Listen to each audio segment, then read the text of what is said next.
Okay.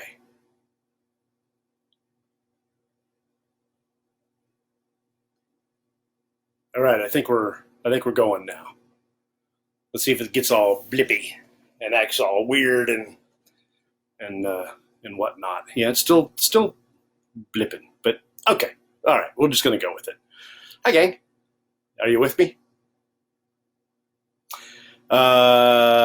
So tonight's tip, before we ever get started, is when it comes time to do a little bourbon sipping, never do it when you're actually thirsty. Guzzle some water and get yourself hydrated before you get into the whiskey for two reasons. Number one, it's like going to the grocery store when you're hungry. That's probably not the best idea is to go to the grocery store when you're hungry. Therefore, it is also not the best idea to sip bourbon while you are actually thirsty. So what I normally do is I keep like a water bottle here with me, and I guzzled that before we started. And I was playing with lights and all sorts of stuff tonight, so I'm a little bit sweaty. Tried to ignore the sweatiness. I get in all these extra windows. Like I said, Facebook changed everything, so I'm not even sure where to go to see where people are anymore. It's just different. What happens if I click this button here? That's not what I wanted to hit. No. Nope. So, okay. Well, if anybody says anything, I may not know it because, again, all this is different. I don't know why they did what they did. Okay. All right. So, we're going to go ahead and get started because I've got some other things I want to show you today. We'll pull out the old Glencairns.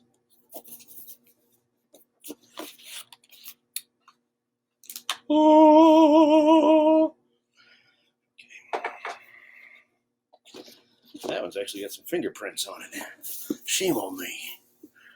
Shame on me, man. And of course, we drink neat. Every new bourbon we try is going to be neat. If there's comments coming up, I don't see them, and I'm not sure where to find them. So, I mean, for all I know, all these blips I'm seeing on the screen are comments. But they've changed everything. I can't see squat. So, if there's comments, let's try clicking that. Yeah. Yeah. Nope. Yeah, I don't know. I can't see squat. So I just hope that this is working out. If I miss your comments, I apologize. It's just a completely different interface now. And from last week. Oh, there we go. All right, they're showing up. Hi, Dawn. Whew. I was worried. Okay. All right, so we always start neat. And I'm going to try something brand new. I have never had this before. I've heard good things. I know very little about it. Rebel Yell. This is the 100, the Rebel Yell 100. So that means it has 100 proof, 50% alcohol. You always double the percentage, and that's the proof. And again, this is a brand new bottle, so we're going to open it up. This is not an expensive bottle. The one that we tried last week, the Peerless Bourbon, that I like so much, was not cheap. That one was $65, $70, something like that. This, on the other hand, is significantly cheaper. I think this was in the $20 range somewhere. So I don't have a lot of expectations. Hey, Brent. Greetings from Catalba. Yeah, great place. I've been there a couple times, even when you weren't. Great place and a very friendly host, and thank you. Oh, this is my beard. It's growing in. We're calling this my bubble stubble because we're kind of in a bubble, and this is the stubble. And this is getting longer, and I'm calling this my flu dew. We're going to be hopefully taking care of that in the coming week. I ordered some stuff from Amazon, and one of the things I ordered is one of those like Flobies or whatever. You can cut your own hair. We'll see how that works out. That's not the day to piss off the wife. Just say that. All right, so Rebel Yell 100 is what we're doing today. And this is another Kentucky bourbon. What makes a bourbon? Let me enlighten you. A bourbon has to have 51% corn. The rest of it can be wheat or rye and various different things. Barley. Barley? Barley? I don't know. Maybe that's soup. Anyway, it has to have at least 80% or 80 proof, 40% alcohol, 51% corn, and it has to be made in the USA. It does not have to be made in Kentucky, although Kentucky is the birthplace of bourbon. It's the home of bourbon. It's where bourbon goes to see family, especially during quarantine. But that's what makes it a bourbon. 51% alcohol, at least 80 proof, has to be made in the USA. Canadian whiskey is not allowed to call itself bourbon, even if it's done the exact same way, because it's not American. America. It is whiskey. This, bourbon. All right, so. Ha-ha! It's the sound that delivers fun. Fun, I say. Okay. Start off neat. There we go. Some bottles are easier to pour into a Glencairn glass and some aren't. This one was not the greatest of pours into the Glencairn. You know what? I'm going to leave that open. Because, again, I've got a rule that I try to let it sit for 10 minutes. Now, we're not going to do that again tonight, which is unfair to the bourbon. I poured a little bit of, what did I have last night? Oh, I had some of that Peerless again. And then I had what was left out of another bottle of Evan Williams. And those I let sit because I was watching Ozark. That is a great show. And I forgot that I let the bourbon sit. I forgot I even poured it. So, because that show is it just draws me in. I can't help myself. I love that show. And after it being off for so long, I was worried, gee, am I gonna be catching up? And am I gonna know what's going on? Yeah, I knew. And I feel like I haven't left the show at all. It just sucked me right back in. Okay. All righty. So we're going to try a little sip of this. Okay. So last week, the Peerless that we tried, I took a sip of it and I thought, gee, this reminds me of something sweet. It's a little bit like a Buffalo Trace sweetness. And there wasn't a lot of alcohol on the nose or anything like this. This one has a lot of alcohol on the nose. This one I took a sniff and it's like, hello, we've met before in the ER. Smells great, but the alcohol is very present on the nose. If you're just joining us, we are sipping Rebel Yell 100. I know very little about this. I don't know if this is like, Billy Idol. I don't know if this is his bourbon or whatever, but I've been hearing good things. Hi, Jeff. How are you? Just finished episode 2 of Ozark. I watched 3 episodes last night, back to back, and it was very, very hard. It was like, I don't know, almost 3 o'clock in the morning when I finally went to bed, and it was really hard to go to bed because I wanted to keep watching it. And after everybody goes to bed tonight, that's what I'm going to do, is I'm going to sit up and watch another 2 or 3 episodes of Ozark. Laura Linney is awesome in that. There are 2 great leading ladies out there just in the last decade that really have gotten my attention. One of them is Laura Linney, and her role in Ozark is just fantastic. The other one is, I don't remember her name. Somebody help me out with this. She was on House of Cards. She was on Forrest Gump. She played Jenny on Forrest Gump, and then she played the president's wife on. That's somebody else liking it and getting into it. What was her name? I'm totally getting a blank here, as far as the name of the actress who played Kevin Spacey's wife on House of Cards. Shucks. Anyway, standout role. Cannot believe I can't remember her name. I am like, shucks. Anyway, so nose. I'll think of it. Yeah, Robin Wright Penn. Thank you, Bethany. Robin Wright Penn. Is she still Penn, or is she just Robin Wright now? She's still married to Sean Penn? I thought they got divorce-amicated. Yeah, Robin Wright. Yeah. Yeah. So that's who it is. Robin Wright was fantastic on House of Cards. I mean, she chewed the scenery in that. She was great. And then, of course, Laura Linney from Ozark, two of the greatest actresses, I think, of the last decade, maybe two. She really, really fantastic work. Okay. So vanilla is what I'm getting most. The alcohol, once we get past the alcohol. Hi, Jordan. Hey, how are things down in the FL? He moved away, moved to Florida, and now he teases me with all the fish that he catches. And I keep telling him I'm going to come down there. This year I got busy with film festivals and stuff, and then when I was done with film festivals for a little while, the stupid coronavirus thing hit. I don't want to get in a plane. Do you want to get in a plane? I don't want to get in a plane. I don't like getting in a plane when it's not filled with coronavirus ick. Okay, so the vanilla is there toffee? Cinnamon? And that alcohol. I'm expecting a loud bloom. So like last week, we talked a little bit about the bloom, about how you put it on your tongue and it spreads out. That's what I call the bloom. It's a little bit, they call it bloom for coffee. When you're doing a pour over on coffee, you pour around the sides and you watch the grounds bloom. That's got the term. It may not be real, but it's real enough to me. Okay. Now, we're gonna get into some different things that you can do even with a Glencairn glass if you want to cool it down some. And I don't mean cool down the alcohol. I mean cool down the temperature. I'm going to show you a couple little things that I've got. So stand by for that.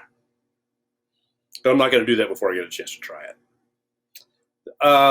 That time, just a quick sniff. I caught a little citrus, a little orangey. Excuse me. No, it isn't that.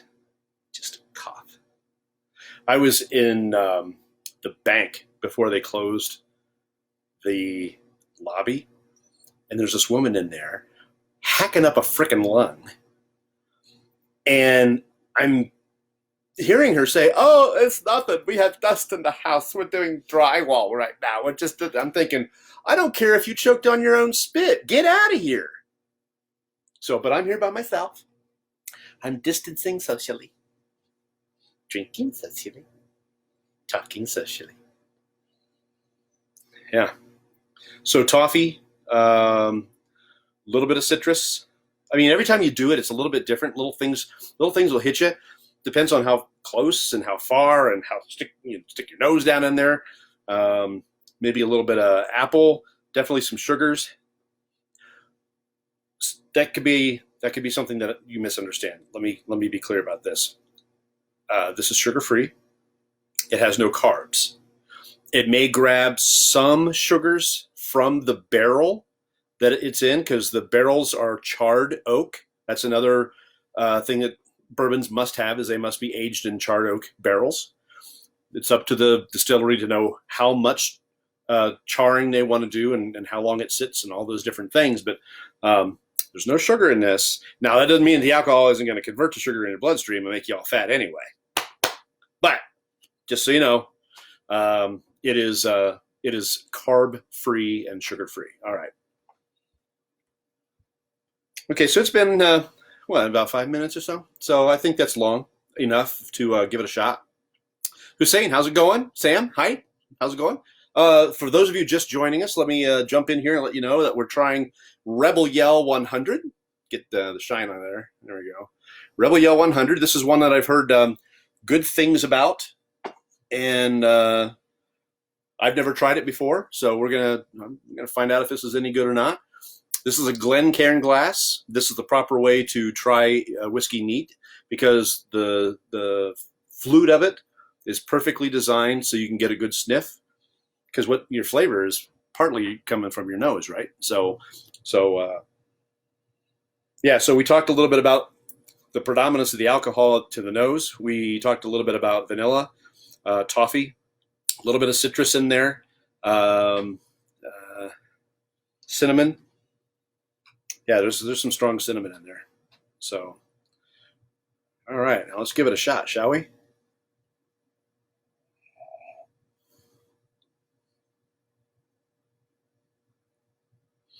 Mm-hmm.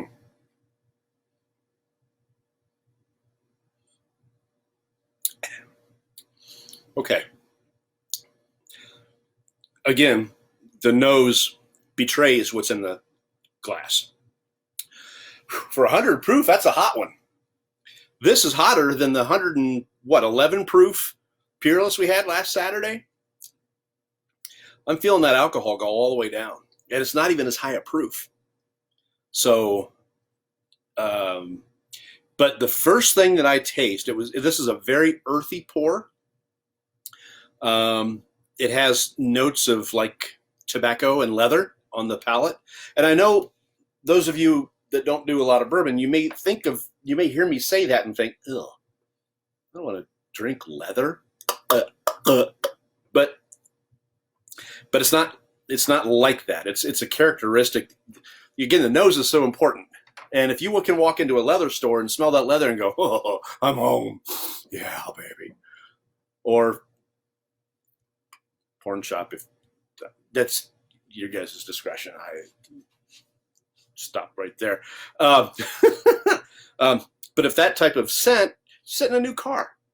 That's leather if you have the big bucks to get the good seats. But if you can sit in a car and you can enjoy the smell of that leather, then you may like the taste of something that's a little bit leathery. And that's a little bit what this reminds me of, is kind of a leathery type of a taste.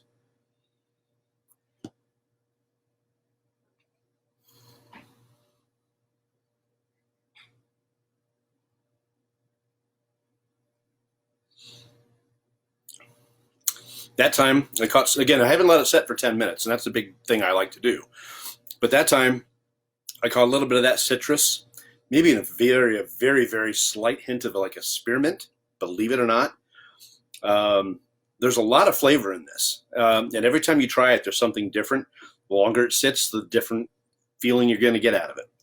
Now, I want to show you a couple of cool little things that you can do if you want to cool your drink down. I've got a lot of little accessories here. And only one hand to do it. This is a stainless steel ball, and this will fit inside the Glencairn glass. So if you wanted to cool this down, this is supposed to be able to cool it down a good 20 degrees. So there's that little toy. There are whiskey spheres. Get the lid on there real good. Whiskey spheres. There we go. And they work really well. It does lower the temperature quite nicely. Another thing that you can do,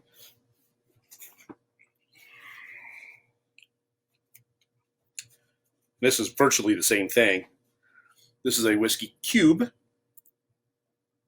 We are the Borg. You will be assimilated. Resistance is futile. This one, there is a creamy center. It's got liquid on the inside that freezes. This doesn't quite cool it down as well, but this was cheap compared to the other ones. But it does do a good job. It does cool it down. The next thing, I've got this little booger that I got from, where did I get this one? I don't remember where I got this. I think I got it from Woodford Reserve. Yeah, there it is, WR. So this you just toss in just like it is. This is okay. It's all right. It's still not as good as the stainless steel balls. Then there's also what you might hear of is soapstone or whiskey stones. I don't like these very well because they're small and they don't seem appetizing. That's kind of what they look like. Kind of like a little stone. And they do okay. They'd be better if they were bigger. But I got a whole bag of them here. There's a lot of them. You can pour them all in there at once. I just worry that I'm going to kind of go crazy and swallow a stone. That too shall pass. Last but not least, and this is one I'm kind of stoked about. And I haven't really tried it yet, but I'm curious about it. Whiskey bullets. And that's what they are. It comes in, I don't know if I'm going to be able to do this without pouring them all out. It comes in like a revolver thingy. And it is kind of like a bullet. And this actually does a pretty good job. Dump that there in the Glencairn glass. Cool it down a little bit. And see if that changes its notes at all. This actually works pretty well. This will drop it at least 10 degrees in just this little glass, this little sip here. So just give it a second here, and then we'll give it another sip. I'm curious about this one because last week when we added the ice, it actually removed some of the flavors from the bourbon that I was enjoying, such as the apple that I was tasting out of the Peerless. So I'm curious as to what's going to happen. This isn't diluting it. This is just cooling it down. So I'm wondering what's going to happen with that leather, with that citrus that I'm pulling out of this.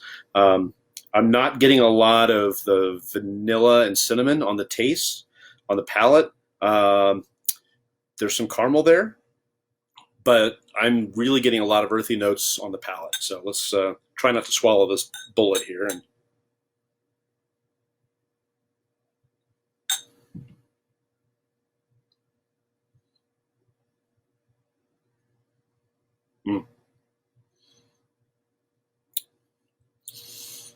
the caramel comes out a lot more when it's dropped down a little bit in temperature.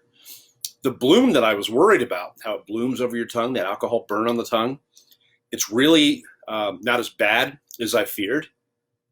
And now that I've cooled it down a little bit, it's even less.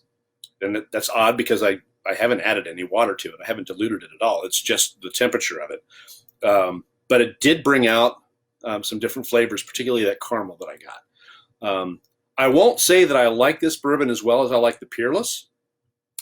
I like it, and for its price, it's a decent daily pour. That's what we are always looking for, is a pour that we don't have to spend a lot of money on. We can drink every day if we want to. But this is not bad.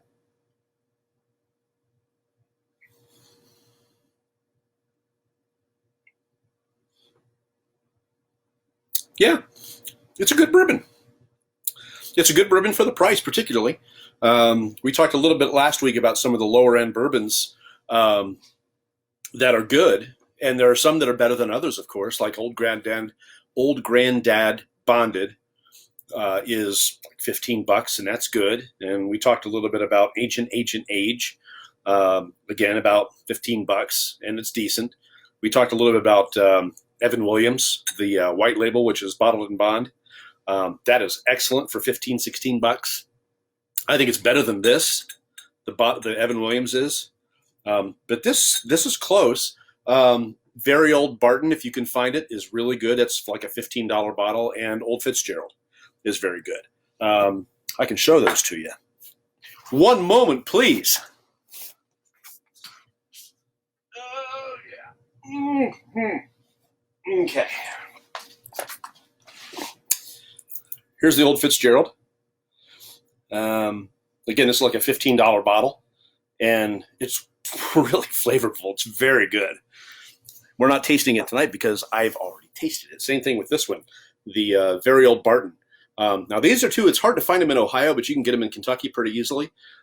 These two are they're really, really good, along with the Evan Williams White Label, which is a bottled in bond, which means it has to be aged in front of a government eyeballs. All right, so let's move on. I've shown you some different things as far as cooling it down, drinking it neat. But, of course, we always have to give it the ice test. And I've got my Yeti-style glass here to keep the ice cube. I used a cloudy one this time. This isn't clear like the last one. But it's okay. It's not going to matter. It's still going to melt very, very slowly, which we really like. All right, so this is set open this whole time, which is good. So let's give this a shot with a little ice. See if I like it better or worse. Right now, it's fair to middling. Okay. You know, it's funny. I will admit, I watched last week's bourbon tasting several times because it was fun for me to watch. I hope it's fun for you to watch because this is fun for me to do. I'm starting a blog, and I may do a Facebook page. But the blog, I've just started it. We've just gotten underway. I started in January, then I let it sit because I got busy, and I just started messing with it again yesterday. But it's beautifulbourbon.com. And where that comes from is my love of photography. Last year I was shooting a lot of photos of the bourbon before I tried it, and I had a blast. I did it for like 2 weeks, and the photos were fantastic. I was really happy with them. So I am going to be doing that again, and I'm going to be putting the photographs on the blog along with tasting notes of the different things that I try. So anyway, let's try this before it gets watered down.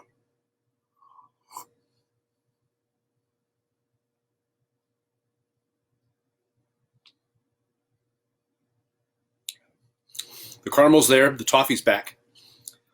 Well, this is, again, I told you last week that I don't like drinking bourbon with ice. This is twice now that I've proven myself wrong. This is quite tasty with ice. I might like it better with ice than neat. What is happening?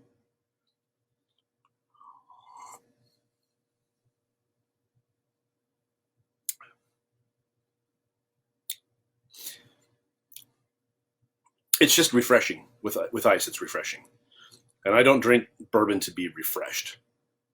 I drink beer for that. And I don't even hardly do that anymore, because that does have carbs. This doesn't. But it's,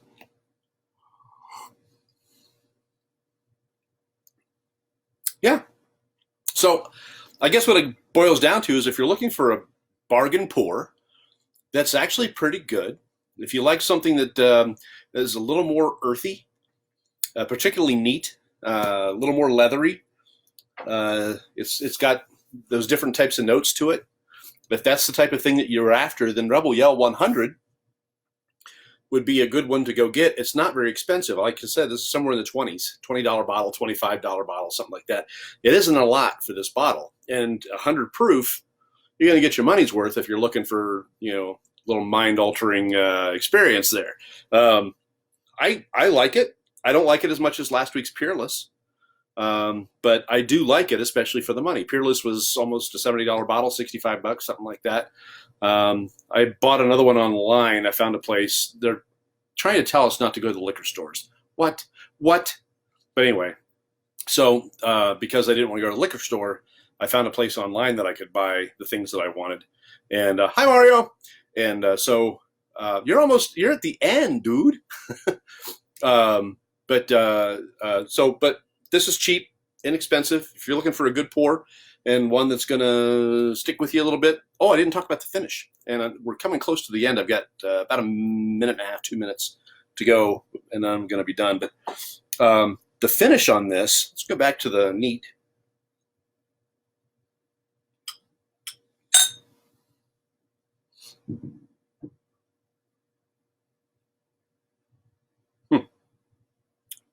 You're not going to believe what I tasted that time. This has been sitting for about, 20 minutes now?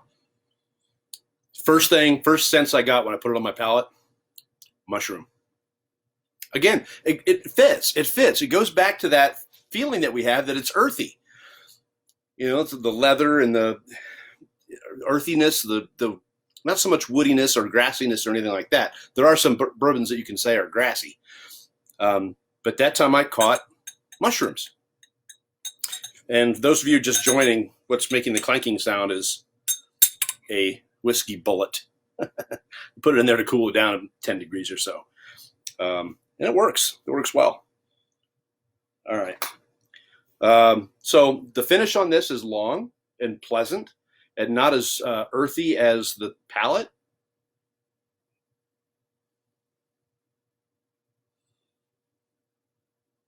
That time I got citrus again. Okay. The finish is where the oak comes out. That's what I'm catching on the finish more than anything else is the oak. And that's pleasant. Again, it goes right back into that earthiness. This is a pleasant pour. I'm pleasantly surprised. I was worried that Rebel Yell 100 would be garbage. It would be all hype. But it's actually quite good. Again, not as good as Peerless, but for the price, I would say that it's it's a darn good sip of bourbon. So that's our 30 minutes. I didn't really intend to have a time limit on these things, nor did I intend to necessarily go 30 minutes each week, but it's so much fun. I get talking about all these different things that I hope I can keep it fresh and fun and different every time we do this. Right now, I've got no reason to stop doing this on Saturdays because we're not doing anything else while we're in sequester. So do keep yourself safe. It looks like we're still not up the hill yet on this virus deal. Looks like we still got a ways to go before we're at the top of that curve, which isn't good. It's hanging on and spreading a little bit more than we expected, and I think that's because people didn't take it seriously. I didn't take it seriously until like last week. I finally decided that maybe I ought to pay attention and protect myself. I'm not a young guy anymore, and those of us who are a little older, although there are 3 people in Hancock County that have it, and they're all under 40. So you got that. In the meantime, do keep yourself safe. Get away from people. Go out and shoot archery if you don't have anything better to do, or even if you do have better things to do, go out and shoot archery, or go fishing, or go online and search for good bourbons. Thanks for watching. Peace.